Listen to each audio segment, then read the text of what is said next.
Welcome to the deep dive. I want you to just close your eyes for a second. Okay. Picture a tired old town in the 1930s. In rainy weather, the streets turn to this awful red slop.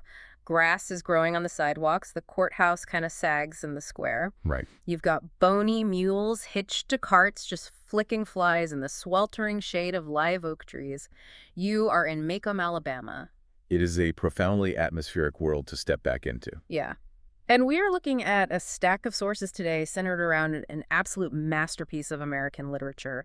The iconic image provided in our notes just perfectly sets the mood. It's that classic book cover we all probably recognize. The tree branch. Exactly that stark, jagged silhouette of a tree branch stretching across a burnt orange background. Down in the corner, there's a stamp that reads, "Winner of the Pulitzer Prize." And right in the middle, the title, "To Kill a Mockingbird" by Harper Lee. When you revisit this setting, what strikes you isn't just the heat or the slow pace of life, but the incredibly dense hidden currents flowing underneath the surface of this southern town. Yeah, it's heavy. It is a society built entirely on unspoken rules and really rigid hierarchies. And our mission for this deep dive is captured in one really powerful quote from the synopsis in our sources. It's that famous piece of advice a lawyer gives to his children. Quote, "Shoot all the blue jays you want if you can hit them, but remember, it's a sin to kill a mockingbird." Such an incredible line. It really is. Since we all basically know the broad strokes of this story, we are going to explore the first half of the text today, not to just recap the plot, but to extract brilliant nuggets about empathy, the true definition of courage, and the incredibly complex sociology of Macomb. Right. The brilliance here is how we filter massive systemic issues through the naive but incredibly observant eyes of a child. Our young narrator Scout and her older brother Jem. Which is just a narrative masterstroke. I mean, you have the adult world with all its deep-seated prejudices and historical baggage slowly revealing itself. These children are attempting to decode a society that, quite frankly, operates on profound contradictions. Yeah, they really are our lens. They are. They're our lens for unpacking how a community functions when its moral compass is fundamentally compromised by its own history. Okay, let's unpack this, because if we're talking about the kids trying to make sense of the adult world's contradictions, we have to start by reevaluating their ultimate summer obsession. The Radley enigma. The Radley enigma. We all remember the childhood terror of the Boo Radley myth. Scout and Jem and Dill are just captivated by him. Right, the rumors. The rumors are wild. Looking back at those early chapters now, what stands out isn't the gothic horror of a man who supposedly dines on raw squirrels or drives scissors into his father's leg. Yeah. What stands out is the sheer tragedy of how this town isolates anyone who doesn't conform. What's fascinating here is the psychological mechanism at play. The children have taken the adult world's unspoken discomfort with neurodivergence or mental illness and weaponized it into a neighborhood phantom. Every frozen azalea, every stealthy small crime in Macomb is suddenly attributed to Boo. He becomes the scapegoat for the unknown.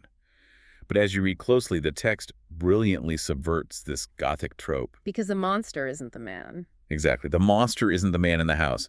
The monstrous act is the community's absolute indifference to his solitary confinement.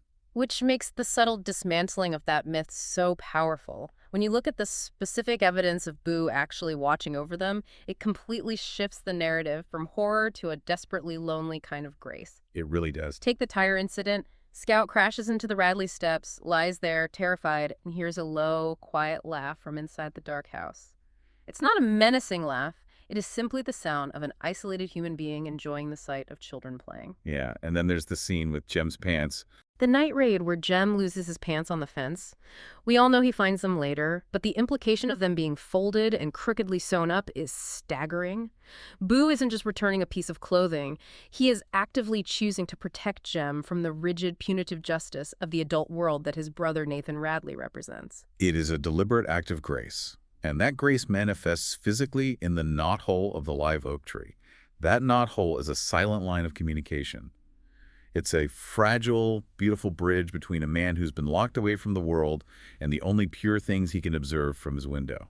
The treasures he leaves are so specific and heartbreaking, honestly. 2 pieces of Wrigley's double mint chewing gum, 2 polished Indian head pennies from 1900 and 1906. The soap carvings. Yes, the incredibly intimate, almost perfect miniature soap carvings of Scout and Jem themselves. A spelling medal, a broken pocket watch on a chain with an aluminum knife. This is a man trying to synthesize a lifetime of missed human connection into a few trinkets hidden in tree bark. Which brings a crushing emotional weight to the moment that fragile bridge is abruptly destroyed. Nathan Radley fills that knothole with cement, claiming the tree is dying. Even though Atticus confirms the tree is perfectly healthy. Right. The reality of the situation hits Jem so hard. Nathan didn't fill that hole to save a tree. He filled it to perform an act of psychological violence. He severed Boo's only tether to the outside world to enforce the family's toxic isolation. That realization is profound. When Jem stands out on the porch alone in the dark and Scout later sees his face is dirty with tear tracks, he isn't crying over lost pennies or a broken watch. That is the exact moment his childhood innocence shatters against the cruelty of the adult world. He's grieving for a man who's been buried alive by his own family. It is a harsh initiation into the realities of Maycomb. And Scout receives her own brutal initiation into the institutional failures of the adult world when she starts the first grade. Oh yes, school. The schoolhouse in these early chapters essentially acts as a microcosm of Maycomb's deeply flawed, profoundly unequal social hierarchy. That theme of adult rigidity seamlessly bleeds into Scout's formal education. We all know Scout is incredibly bright and learned to read simply by sitting in Atticus's lap following his finger across the mobile register. But her new teacher, Miss Caroline, represents a highly formalized, totally out-of-touch institutional approach. The Dewey Decimal System. Jem jokingly calls her method the Dewey Decimal System.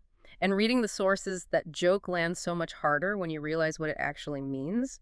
Jem is conflating John Dewey's progressive educational theories with a literal library cataloging system. Which perfectly highlights the absurdity. Right. Trying to apply rigid academic theories to a classroom full of rural children surviving the Great Depression. She actually demands that Atticus stop teaching Scout because it interferes with her prescribed reading method. It is a brilliant critique of institutional rigidity prioritizing the system over the student. But Miss Caroline's real struggle isn't the curriculum. It is her complete catastrophic misunderstanding of the complex layers of poverty in this town. Absolutely. The economic devastation of the 1930s South isn't a monolith. It has distinct classes, and Miss Caroline is completely blind to them. Scout tries to explain this hierarchy, starting with the Cunninghams. Walter Cunningham comes to school with no shoes and no lunch. When Miss Caroline offers him a quarter and tells him to pay her back, he refuses. Scout has to intervene to explain that the Cunninghams never take anything they can't pay back. They represent a proud, principled agrarian poverty. Yes, the stock market crash wiped them out, but they maintain their dignity. When Walter's father needed legal work from Atticus, he didn't ask for charity.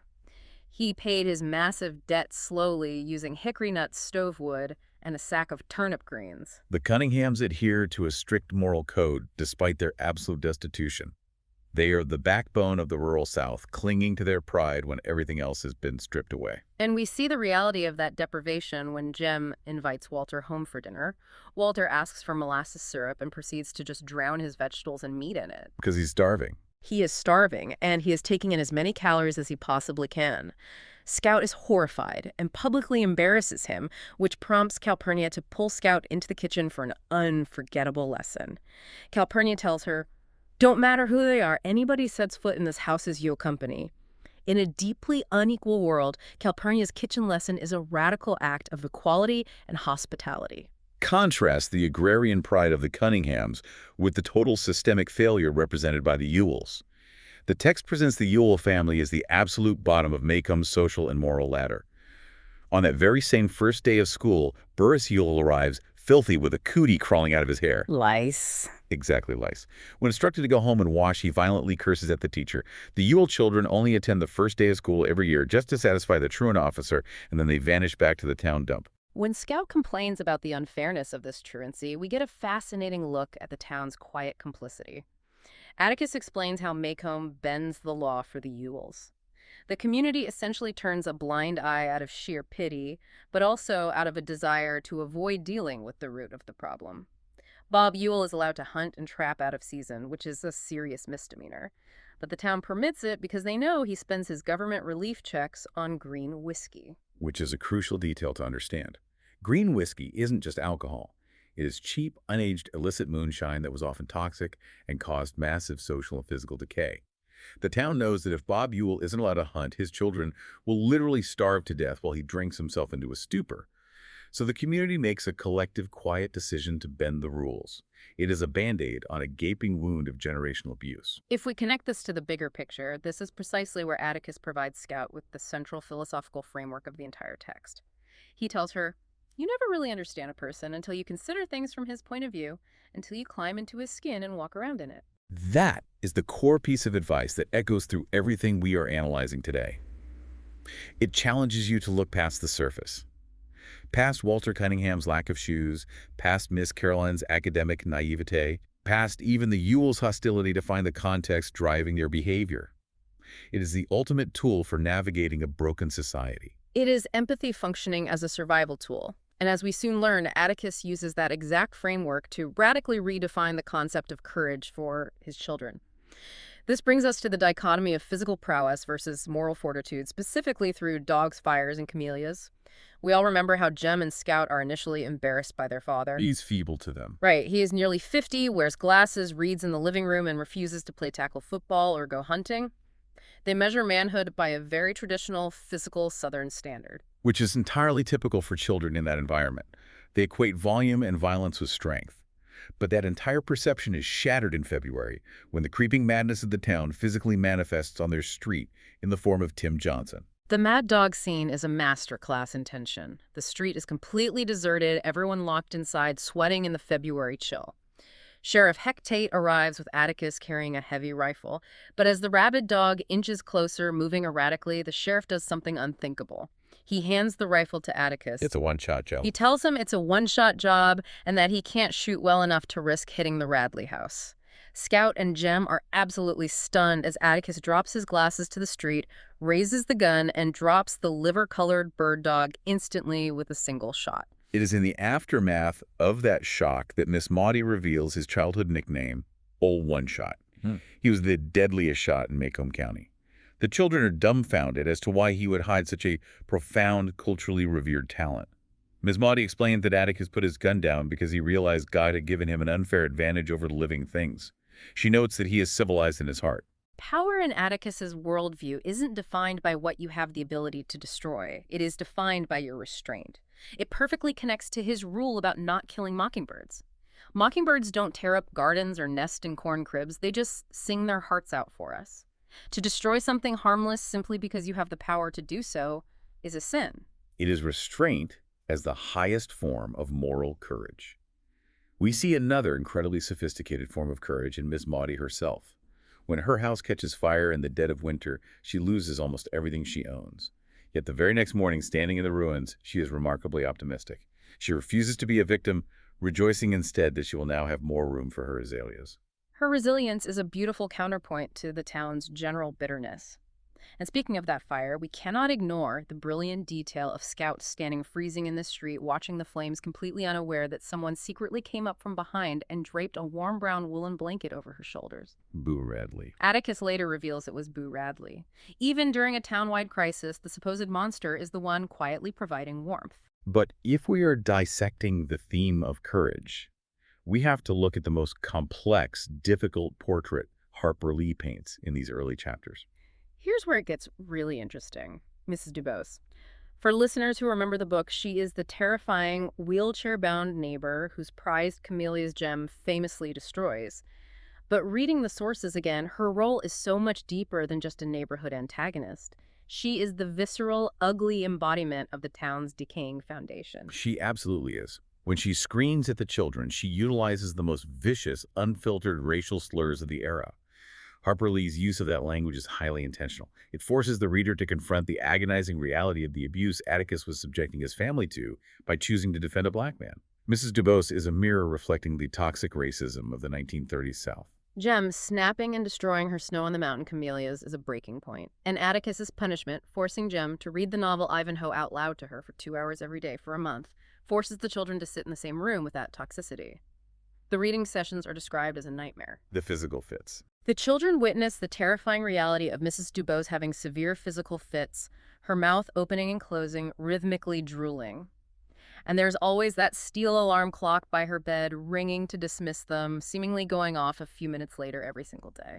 The revelation after her death fundamentally shifts Jem's worldview. Atticus explained that Mrs. DeBose was a morphine addict, prescribed the painkiller years ago by her doctor. But upon realizing she was going to die, she decided she wanted to leave the world beholden to nothing and nobody. She was using Jem's reading as a distraction to slowly, agonizingly break her physical addiction. So the fits were withdrawals. Those horrifying fits were her withdrawals. The alarm clock was her intentionally pushing herself just a little bit longer into the pain each day without the drug. She won her battle before she died. And Atticus uses this vicious, deeply prejudiced woman to give Jem his ultimate definition of courage. He says, it's when you know you're licked before you begin, but you begin anyway, and you see it through no matter what. It is such a challenging concept to recognize the immense moral courage of someone who holds socially abhorrent views. It forces the reader to hold two contradictory truths at once. Mrs. DeBose was a vessel for the town's worst bigotry, and she was simultaneously a paragon of immense personal bravery. It is a mature, incredibly nuanced view of humanity that prepares the children for the impending trial. Because Atticus is embodying that exact definition of courage by taking on the Tom Robinson case. He knows he is going to lose. He tells his brother, Uncle Jack, that the jury will never take a black man's word against the white Ewell family in Macomb. But he takes the case anyway, knowing the fallout because of his conscience. He states that before he can live with other folks, he has to live with himself, and the one thing that doesn't abide by majority rule is a person's conscience. Which is the ideological collision point of the entire narrative. Atticus's conscience colliding with what he terms Macomb's usual disease. He intentionally lets Scout overhear him talking to Uncle Jack about this after he spanks her for fighting her cousin Frances. Right. Frances insulted Atticus? Yes. And Atticus defines the disease as the madness that overtakes reasonable people when a Negro is involved. Atticus recognizes that the town's systemic prejudice isn't just a flaw, it is a foundational feature of their society. His desperate hope is that he can guide his children through the ugliness of the trial without them catching the disease or becoming bitter. We see the reality of how deeply divided these two worlds are when Calpurnia takes Jem and Scout to her church, the first purchased African ME church, while Atticus is out of town. This is a masterfully written sequence. The physical details of the church itself tell a story of marginalization and resilience. It's the only church in town with a steeple and a bell, but the cemetery beside it is decorated with brightly colored glass, broken Coca-Cola bottles, and lightning rods. Which points to deeply rooted African diaspora traditions of guarding graves existing right alongside the Methodist structure. It is an entirely different cultural paradigm for the children to navigate, and the friction is immediate. The tall woman Lula aggressively challenges Calpurnia for bringing white children into their sanctuary.